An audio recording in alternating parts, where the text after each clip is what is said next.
요한복음 12장 6월절 6일 전에 예수님께서는 나사로가 살고 있는 베다니로 가셨습니다. 나사로는 예수님께서 죽은 자 가운데서 살리셨던 그 사람입니다. 그 집 사람들은 예수님께 저녁 식사를 대접하였습니다. 마르다는 음식을 접대하는 일을 맡았고 나사로는 예수님과 함께 식사하는 사람들 속에 있었습니다.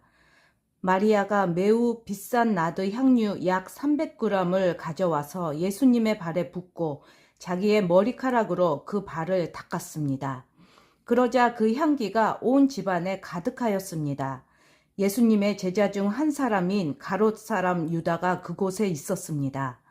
그는 나중에 예수님을 배반할 사람이었습니다. 유다가 말했습니다. 이 향유를 팔아 그 돈을 가난한 사람들에게 나누어 주는 것이 좋지 않은가?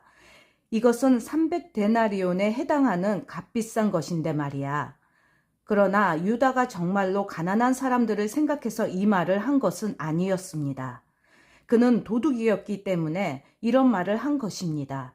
그는 돈 주머니를 관리하는 사람이었는데 종종 돈 주머니에서 돈을 제 마음대로 꺼내 쓰곤 하였습니다. 예수님께서 말씀하셨습니다. 이 여자가 하는 대로 내버려 두어라. 마리아는 내 장례를 치를 날을 위해 이 향유를 준비해 둔 것이다.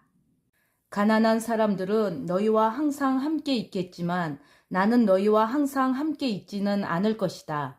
유대인들이 예수님께서 베다니에 계시다는 소식을 들었습니다. 그래서 그들은 예수님만이 아니라 예수님께서 죽은 자 가운데서 살리신 나사로도 보려고 크게 무리를 지어 그곳으로 왔습니다. 그러자 대제사장들은 나사로까지 죽이려고 모의하였습니다. 이렇게 그들이 나사로를 죽이려고 하는 것은 나사로 때문에 많은 유대인이 예수님께 가서 그분을 믿었기 때문입니다. 다음 날 유월절을 지키러 온 많은 무리들은 예수님께서 예루살렘으로 오신다는 소식을 들었습니다. 그들은 손에 종려나무 가지를 들고 예수님을 맞으러 나갔습니다. 그리고 외쳤습니다. 호산나 주님의 이름으로 오시는 자에게 복이 있을 것이다. 이스라엘의 왕에게 복이 있을 것이다. 예수님께서는 어린 나귀를 발견하시고는 성경에 기록된 대로 그 위에 타셨습니다. 시온에 따라 두려워하지 마라. 보아라, 너의 왕이 오신다. 그분은 어린 나귀를 타셨다. 예수님의 제자들은 처음에 이 말씀을 깨닫지 못했습니다.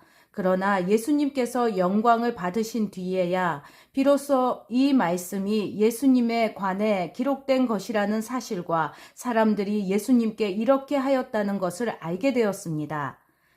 예수님께서 나사로를 무덤 밖으로 불러내시고 그를 죽은 자 가운데서 다시 살리실 때 예수님과 함께 있던 많은 군중들은 계속해서 예수님께서 행하신 일을 증언하였습니다. 이처럼 많은 사람이 예수님께서 행하신 이 표적에 대한 소문을 들었기 때문에 예수님을 맞으러 나왔던 것입니다. 그래서 바리새인들은 자기들끼리 이렇게 말했습니다. 보시다시피 우리 계획은 하나도 성공을 거두지 못했습니다. 온 세상이 저 사람을 따르고 있지 않습니까? 유월절에 예배드리기 위해 예루살렘에 온 사람들 중에 그리스 사람들이 더러 있었습니다. 이 사람들이 갈릴리 벳세다 출신인 빌립에게 와서 요청했습니다. 선생님, 우리가 예수님을 뵙고 싶습니다. 빌립이 안드레에게 가서 말하였고 안드레와 빌립은 다시 예수님께 그 말을 전했습니다. 예수님께서 그들에게 대답하셨습니다. 인자가 영광을 받을 때가 왔다. 내가 너희에게 진리를 말한다. 밀알이 땅에 떨어져 죽지 않으면 한 알 그대로 있지만 죽으면 많은 열매를 맺는 법이다. 자기 목숨을 사랑하는 사람은 목숨을 잃을 것이지만 이 세상에서 자기 목숨을 미워하는 사람은 영원히 목숨을 보존할 것이다. 누구든지 나를 섬기려면 나를 따르라. 내가 있는 곳에 나를 섬기는 사람도 있을 것이다. 나를 섬기는 사람은 내 아버지께서 높이실 것이다. 지금 내 마음이 무척 괴로우니 무슨 말을 하겠습니까? 아버지, 이 때를 벗어나게 해 주십시오. 아닙니다. 나는 이 일 때문에 이때에 온 것입니다. 아버지의 이름을 영화롭게 하소서. 그때 하늘로부터 내가 이미 영화롭게 하였고 또다시 영화롭게 할 것이다 라는 소리가 들렸습니다. 곁에 서서 이 소리를 들은 많은 사람이 천둥 소리가 들렸다고 말했습니다. 그러나 그 사람들 중에는 천사가 그에게 말하였다 라고 하는 사람들도 있었습니다. 예수님께서는 이렇게 대답하셨습니다. 이 소리는 나를 위해서가 아니라 너희를 위해서 들린 것이다. 이제 이 세상을 심판할 때가 되었다. 이제 이 세상의 통치자가 쫓겨날 것이다. 내가 땅에서 들려 올라가게 되면 나는 모든 사람을 내게로 이끌 것이다. 예수님께서 이런 말씀을 하신 것은 자신이 어떤 식으로 죽을 것인가를 보이려는 것이었습니다. 군중은 이 말을 듣자 이렇게 말했습니다. 우리는 율법에서 그리스도가 영원히 계실 것이라고 들었습니다. 그런데 당신은 어떻게 해서 인자가 들려야 한다고 말씀하십니까? 당신이 말씀하시는 인자란 도대체 누구입니까? 그러자 예수님께서 대답하셨습니다. 빛이 잠시만 더 너희와 함께 있을 것이다. 빛이 있을 때에 다니면 너희는 어둠에 사로잡히지 않을 것이다. 어둠 속에서 다니는 사람은 자기가 어디로 가는지 모른다. 빛이 너희에게 있을 동안 빛을 믿어라. 그러면 너희는 빛의 아들이 될 것이다. 예수님께서는 이 말씀을 하시고 그들을 떠나 숨으셨습니다. 예수님께서 이 모든 표적을 사람들 앞에서 행하셨지만 그들은 여전히 예수님을 믿으려 하지 않았습니다. 이것은 이사야 예언자의 말씀이 이루어진 것입니다. 주님이시여, 우리가 전한 것을 누가 믿었습니까? 주님의 능력이 누구에게 나타났습니까? 이런 이유 때문에 사람들은 믿을 수가 없었습니다. 다시 이사야 예언자는 말하였습니다. 주님께서 그들의 눈을 멀게 하시고 그들의 마음을 완고하게 하셨으니 그들이 눈으로 보고 마음으로 깨닫고 돌아와 고침을 받지 못하게 하려는 것이다.